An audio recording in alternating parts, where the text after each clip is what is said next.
Welcome back to the Tracy Take. I am your co-host Tyler here with my brother Ryan, and we are going to be evaluating the season of all of the AFC South teams and then what they need to do in the offseason to be Super Bowl competing teams in the 2023 year. But before we get into that, Ryan and we just want to make a huge shout out to all of our subscribers that have joined with us over the past month. We have gone up over 100 subscribers. We're trying to get to that 1,000 mark as quickly as possible.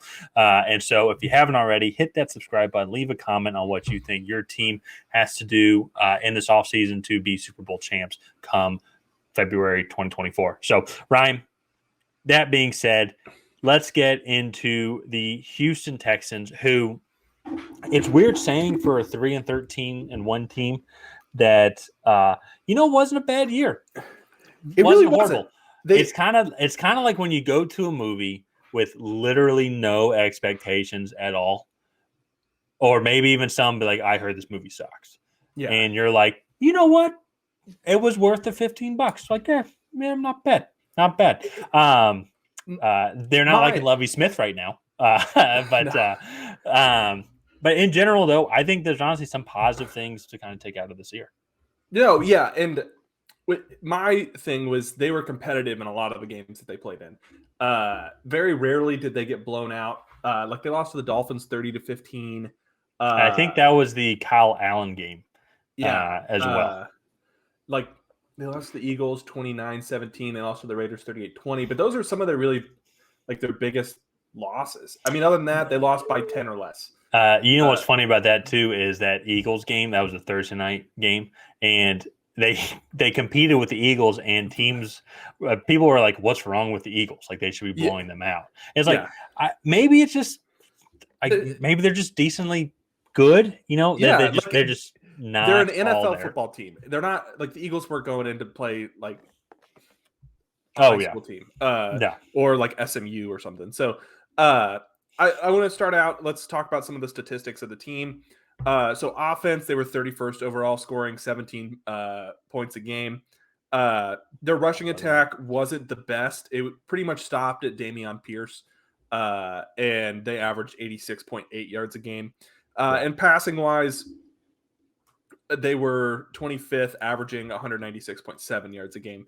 To me, I think some of that was inconsistency with the offensive line. Other parts of that is just not enough talent. And I think Brandon Cooks is going to be a cap casualty for them this year. So I really think getting a new wide receiver in either in the draft or through free agency / trade market is going to be crucial for them.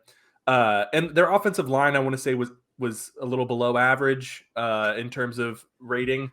Yeah. So for just looking at it, their tackles weren't horrible. Larry Tunzel, their left tackle was well above average, 11th out of all tackles that qualified. And then Titus Howard, the right tackle, actually was 41st. So not a horrible combination.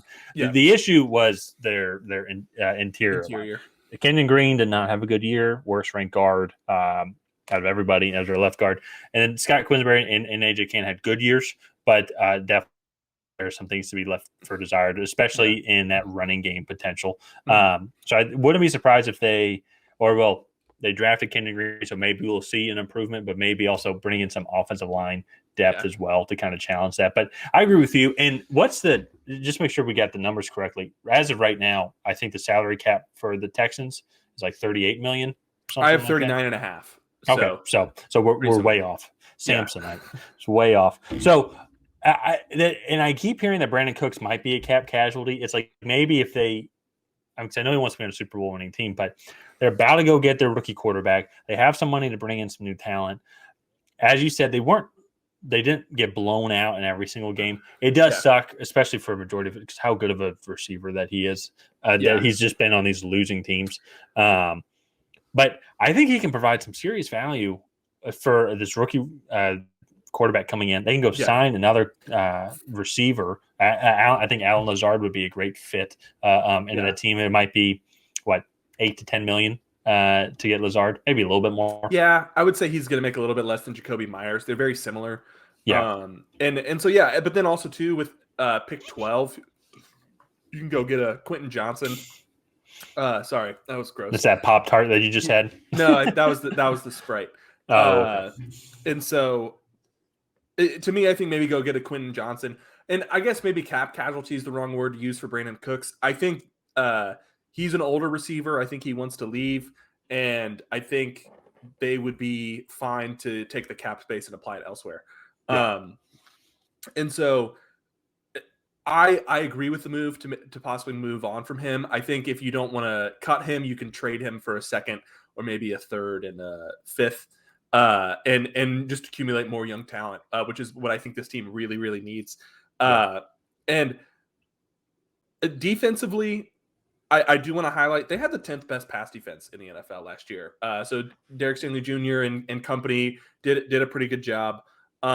However, they had the 32nd ranked run defense. They gave up over 170 yards a game on the ground, and that is very poor.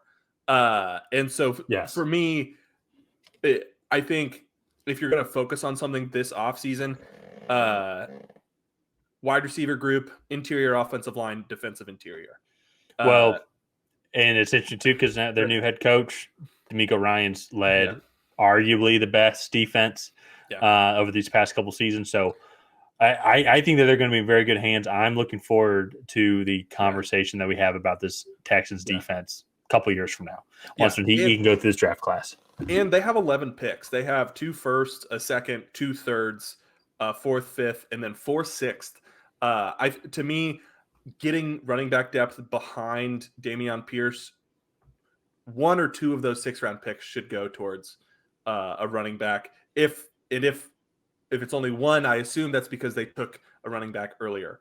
And so, like, for me, I think that is a good strategy to have. Because Rex Burkhead is a free agent. He's also 33 or 34 and should retire. And so to me, with the cap space and their draft capital that they do have, I think they have really good flexibility to move up and down and acquire a lot of players that they really like. And Nick Caserio and D'Amico Ryans have a lot cut out for them this offseason. They got a lot of work to do. So well, and so that kind of brings into the question. I mean, the first thing is going to be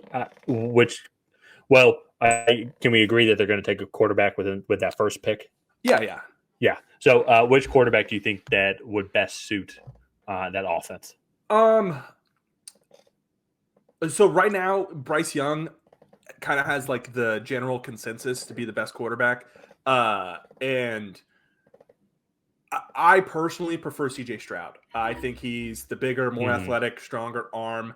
I do tend not to bet on outliers in especially in terms of quarterbacks. So I like the bigger, stronger armed quarterbacks just on tape visually.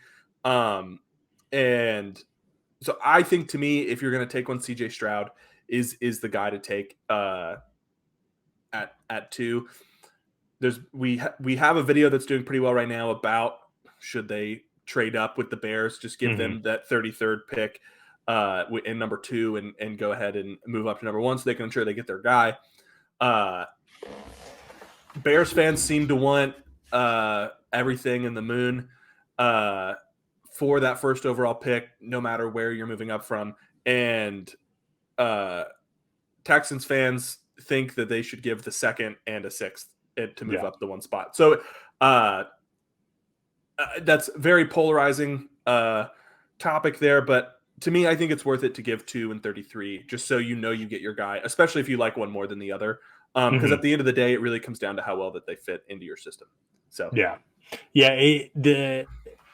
both picks are very interesting for completely different reasons because of like which guy might fit best in their system.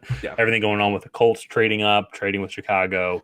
Is Chicago going to trade at all?